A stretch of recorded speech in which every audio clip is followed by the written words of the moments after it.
Good evening, this is the Breville Bambino Plus, model BES500.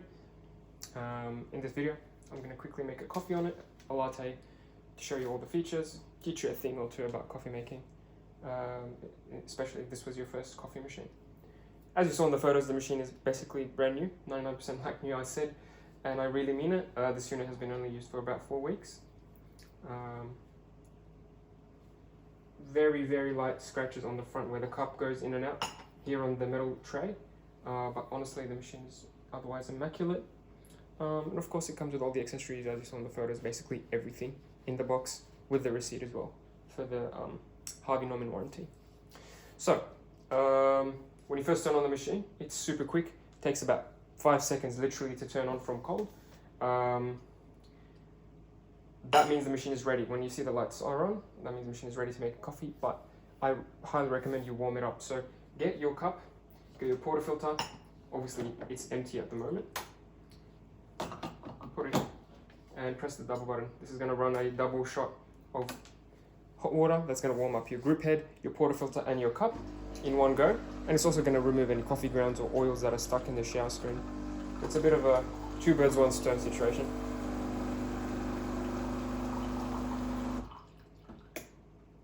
Great. Once that's done, you can do that for the for one or two shots. You can do that twice if you want to warm it up some more, but once is better than nothing. Next, grab your tissue and dry the portafilter thoroughly before you grind the coffee into it. If you're using your own grinder, make sure you adjust it to the correct settings, and using fresh beans. If you're not using fresh beans, your coffee will be runny and sour. If your coffee is coming out very slowly, that means your coffee is ground too fine. If your coffee is coming out very quickly, that means either the beans are too old or the grind size is too large. On the left here is my personal machine, the Barista Touch, and I've been using the same grind size for about a month now, and it's perfect. So I'm going to use the same settings, using the same beans. These two machines share the same portafilter and basket, so everything else should be identical in theory, but this is my first time making coffee on it, so we'll see. Make sure we put in 18 grams.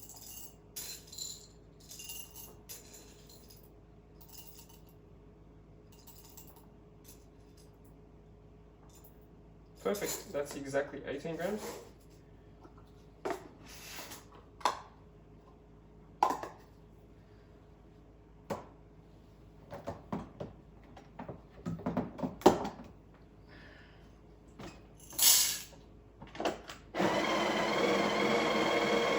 While it's grinding, I'm gonna go get some milk.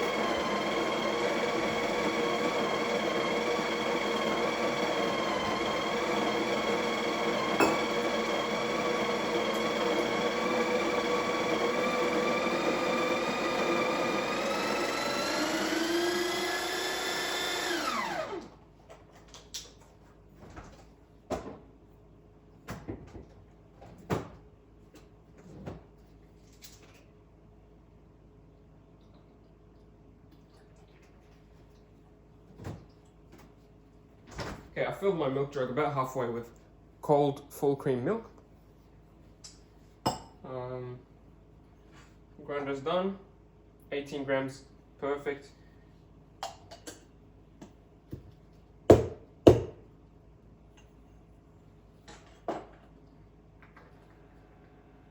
I'm going to spread the coffee around with my finger just to make sure that once I tamp it with my tamper here, that it's even pressure all around. We don't want high spots or low spots. So yeah, this is the double basket. It takes exactly 18 grams of coffee. If you don't have a scale, or you are in a hurry one time and you just quickly want to make sure you have the correct amount of coffee, just look at the tamper, look at the depth that it goes to. From experience and from what I know is once this silver part disappears, that's about 18 grams. So this is what it looks like. Same depth as the silver part on the tamper. I don't know if you can see that on camera or not. This part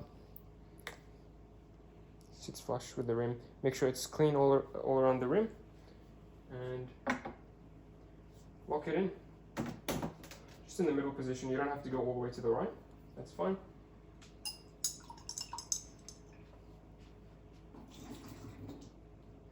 before brewing your espresso, if you like sugar, sweetener, syrups, whatever, you can add them at this point.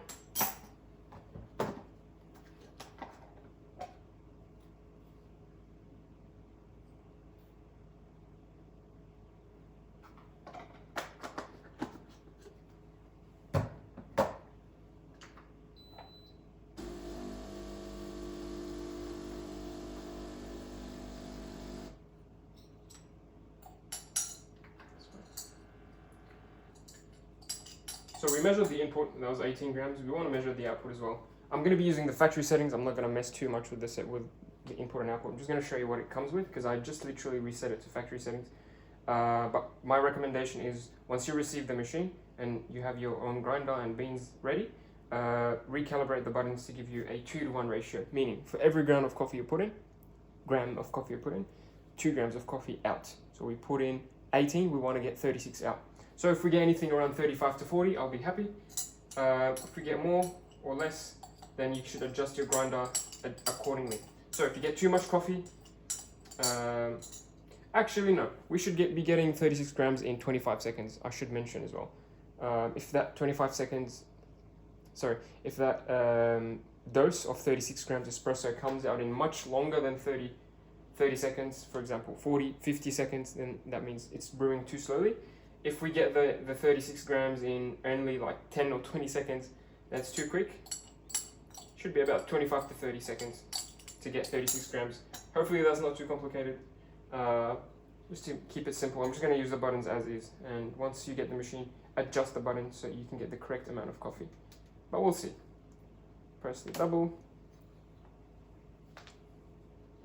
I'm going to time it as well. So 5 seconds in.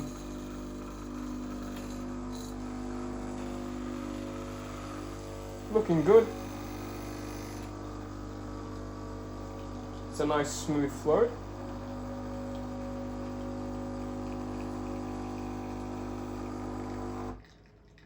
Okay, too short. I'm gonna keep it running. I wouldn't recommend you start the coffee brewing again after it's stopped, just because I'm in sort of a hurry. I'm gonna keep it going.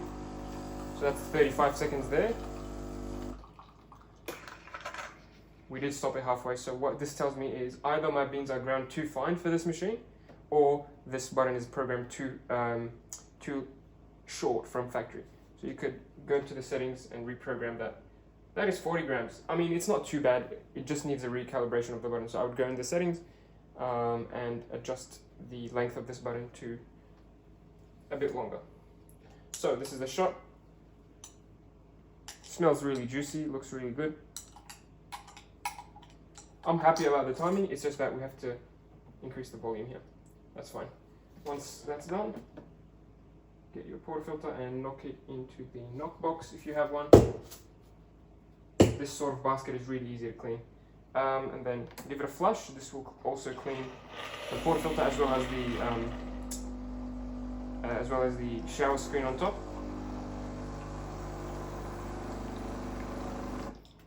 Perfect. And if you want to be extra nice to your machine, grab a tissue or a towel and wipe the shower screen. Sometimes there's a bit of oils or coffee grounds still in there after you flush.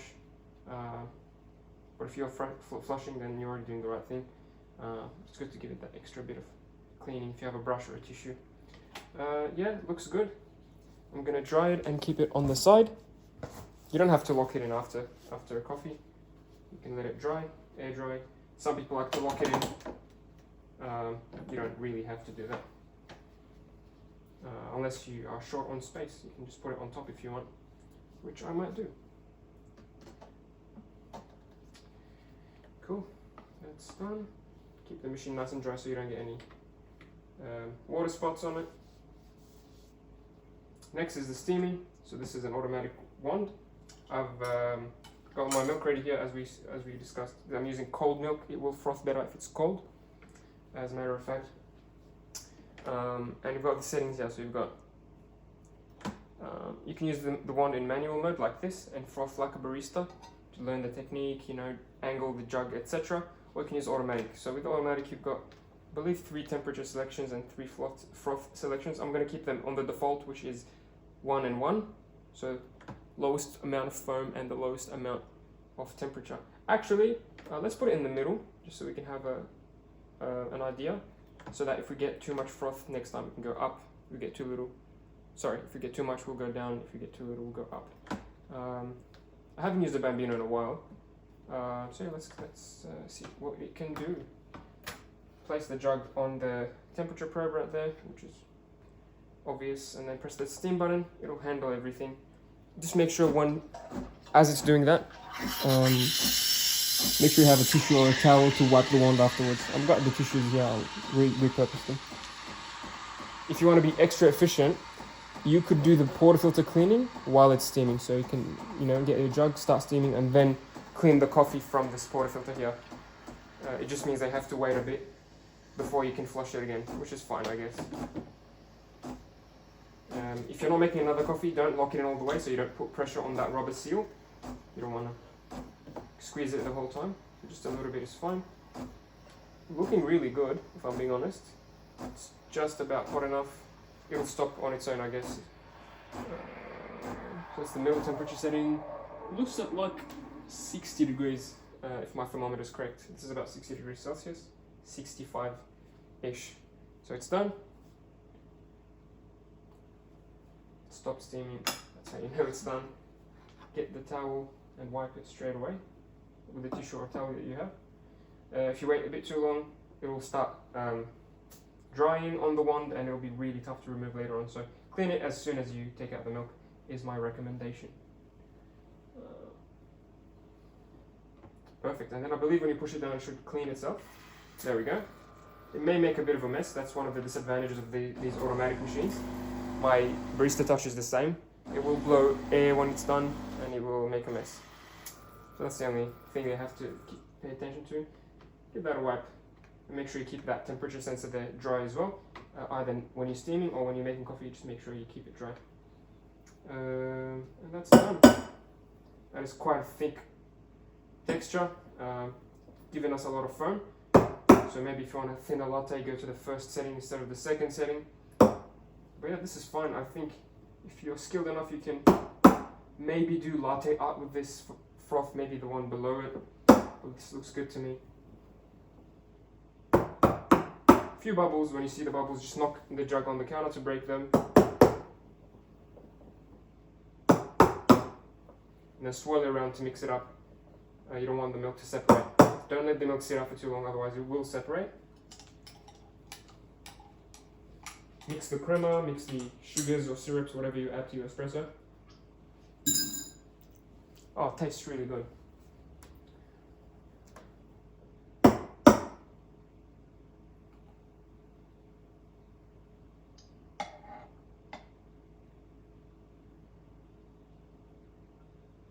I have drawn a circle for you this evening. Nothing fancy. I'm sure if you've got a bit of skill, you'll do much better than me in terms of latte art. I'm not a barista. I'm just a person who really likes coffee machines and coffee making, not art per se.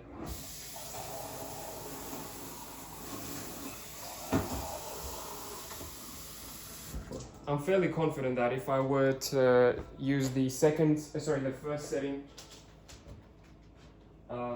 setting with the lower froth, I would have been able to get a bit more, I guess, latte art texture. This setting seems to be closer to a cappuccino. So here is what it looks like. Let me focus on it with my phone. There we go. Looks really good, smells really good, tasted really good when I tasted the espresso. And yeah, I'm looking forward to drinking this cappuccino latte-ish thingy. Here's your machine once more. Thanks for watching. Hope you enjoy. If you ever have any questions, please don't hesitate. It's a fantastic little machine. And yeah, hope to see you soon. Thanks for watching.